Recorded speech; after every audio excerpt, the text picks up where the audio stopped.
اعوذ باللہ من الشیطان الرجیم بسم اللہ الرحمن الرحیم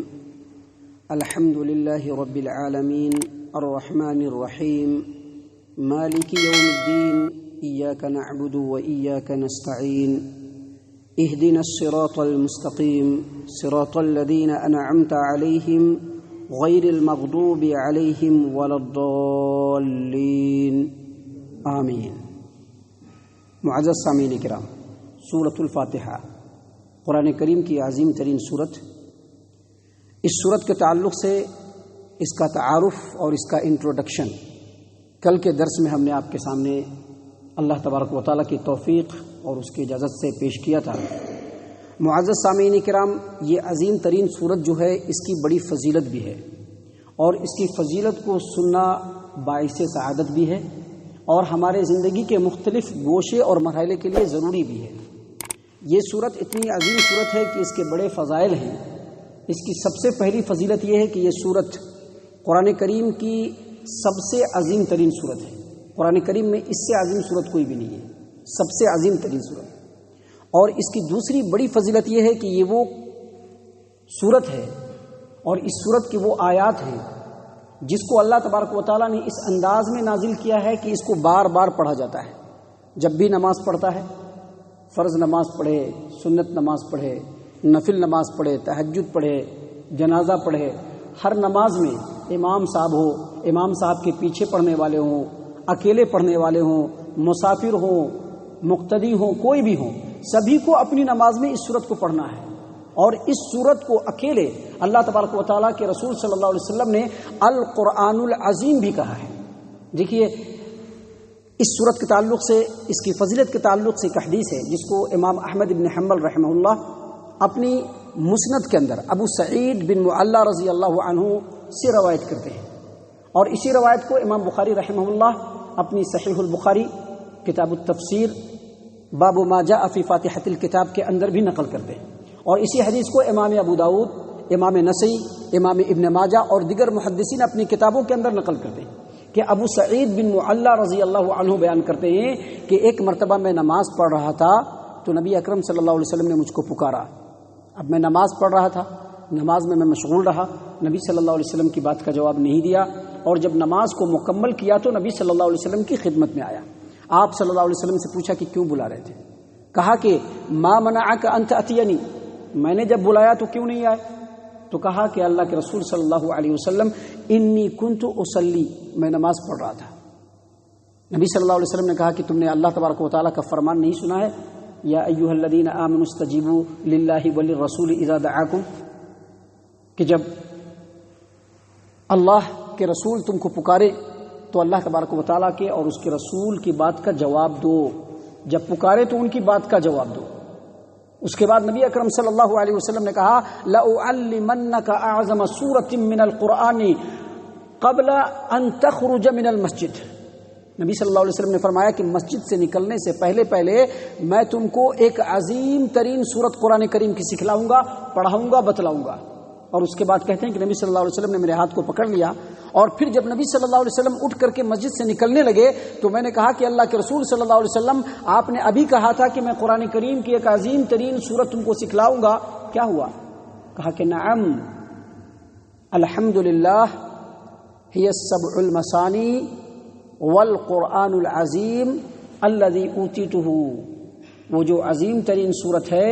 وہ الحمدللہ ہے جس کے 7 آیات کو بار بار پڑھا جاتا ہے، اور یہی قرآن عظیم ہے جو مجھ کو دیا گیا ہے۔ تو اس سے یہ پتہ چلا کہ اس سورت کو قرآن کریم کی تمام سورتوں پر فضیلت حاصل ہے، اس اعتبار سے کہ یہ سب سے عظیم ترین سورت ہے، اور اس اعتبار سے بھی کہ اس سورت کی آیات کو بار بار پڑھا جاتا ہے، مختلف انداز میں پڑھا جاتا ہے۔ معزز سامعین کرام، اس سورت کی ایک اور بڑی فضیلت کیا ہے کہ اس سورت کو پڑھ کر کے صدق دل سے، پوری اچھائی کے ساتھ، ایک متقی اور پرہیزگار آدمی، کتاب و سنت کا پابند آدمی اگر اس سورت کو پڑھ کر کے کسی بھی مریض کے اوپر دم کر دے تو مریض ٹھیک ہو جائے گا،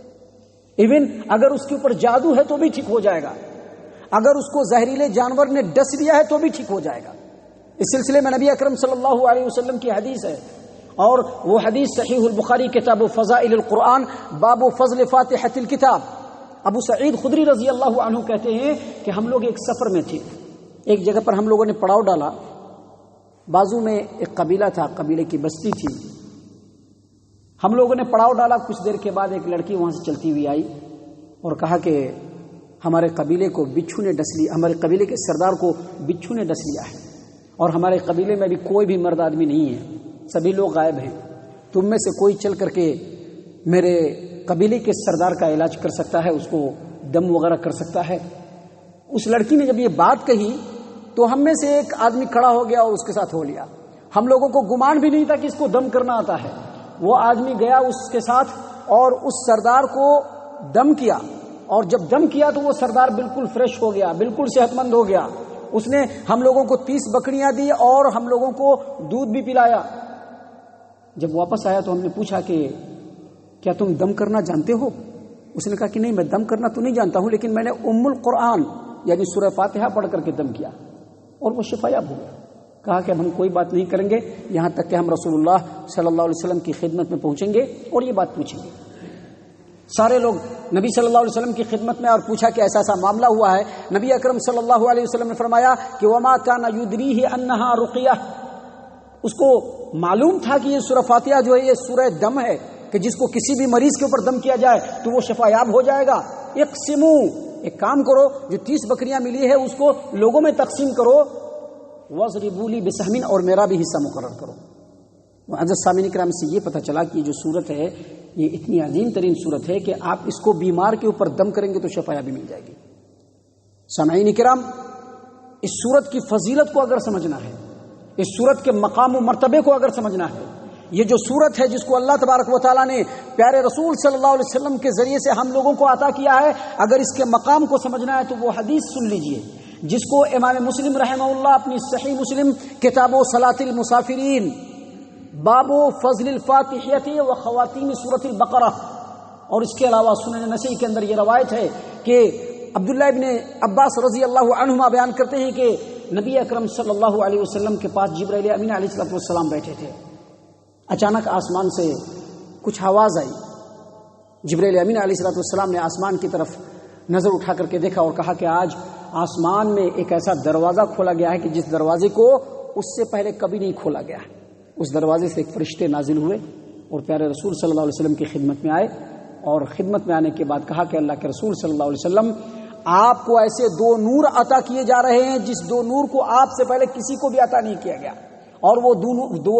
دو نور کون کون سے ہیں؟ یہ ایک سورۃ الفاتحہ اور سورۃ البقرہ کی آخری 2 آیات، کہ جب بھی اس کو پڑھ کر کے انسان اس میں سے کچھ بھی پڑھے گا، جو بھی پڑھے گا اللہ تبارک و تعالیٰ اس کو عطا کر دے گا۔ اتنی عظیم ترین سورت ہے یہ سورۃ الفاتحہ۔ معزز سامعین کرام، یہ سورۃ الفاتحہ اس کی بڑی عظمت ہے۔ ابھی اور بھی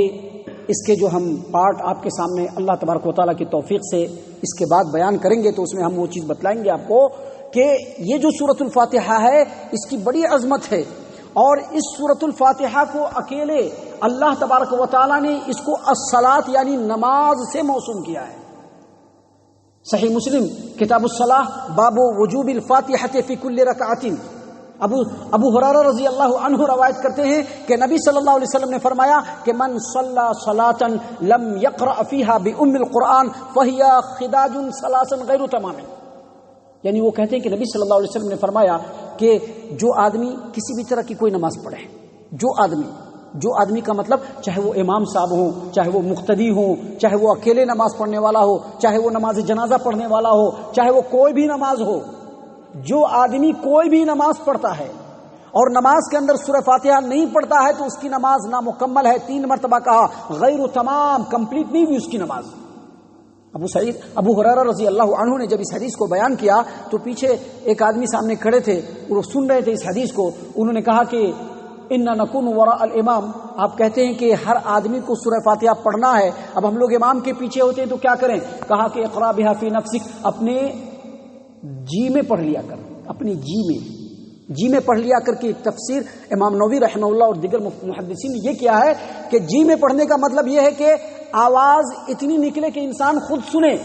لیکن جس طرح سے پڑھتا ہے یا بولتا ہے تو ہونٹ ہلتے ہیں، ویسے ہونٹ ہلنا چاہیے، زبان ہلنی چاہیے، اس طرح سے سورہ فاتحہ کو اپنے جی میں پڑھ لیا کر۔ اس کے بعد ابو ہریرہ رضی اللہ عنہ نے کہا کہ یہ جو سورہ فاتحہ ہے اس کو پڑھنا اس لیے ضروری ہے کہ اللہ کے رسول صلی اللہ علیہ وسلم کو ہم نے فرماتے ہوئے سنا کہ اللہ تبارک و تعالیٰ نے فرمایا کہ اس سورہ فاتحہ کو ہم نے اپنے اور اپنے نماز پڑھنے والے بندے کے درمیان آدھا آدھا تقسیم کر لیا ہے۔ جب بندہ کہتا ہے کہ الحمدللہ رب العالمین تو اللہ تبارک و تعالیٰ کہتا ہے کہ میرے بندے نے میری تعریف کی، اور جب بندہ کہتا ہے الرحمن الرحیم تو اللہ تبارک و تعالیٰ فرماتے ہیں کہ اثنا علی عبدی، میرے بندے نے میری تعریف بیان کی۔ اور جب بندہ کہتا ہے الحمدللہ رب العالمین الرحمن الرحیم مالک یوم الدین تو اللہ تبارک و تعالیٰ فرماتے ہیں کہ مجدنی عبدی، میرے بندے نے میری بزرگی بیان کی۔ اور بعض روایتوں میں ہے کہ اللہ تبارک و تعالیٰ فرماتا ہے کہ فوض الی عبدی، بندے نے اپنے تمام معاملات کو میرے سپرد کر دیا۔ اور پھر جب بندہ کہتا ہے ایاک نعبد و ایاک نستعین اہدنا الصراط المستقیم، اے اللہ ہم تیری ہی عبادت کرتے ہیں اور تجھ سے ہی مدد طلب کرتے ہیں، اے اللہ ہمیں سیدھا راستہ دکھا۔ تو اللہ تبارک و تعالیٰ فرماتے ہیں ھذا بینی و بین عبدی ولعبدی ما سأل، یہ جو دعا مانگ رہا ہے بندہ یہ میرے اور میرے بندے کے درمیان ہے، اور میرا بندہ جو دعا مانگے گا ہم اس کو ضرور بھی ضرور قبول کر کے اس کو عطا کر دیں گے۔ اس کے بعد جب بندہ کہتا ہے صراط الذین انعمت علیہم غیر المغضوب علیہم ولا الضالین تو اللہ تبارک و تعالیٰ فرماتے ہیں کہ یہ دعا بھی میرے اور میرے بندے کے درمیان ہے، اور میرے بندے نے جو مانگا ہے اس کو مل جائے گا۔ تو اتنی بڑی فضیلت ہے اس سورت کی۔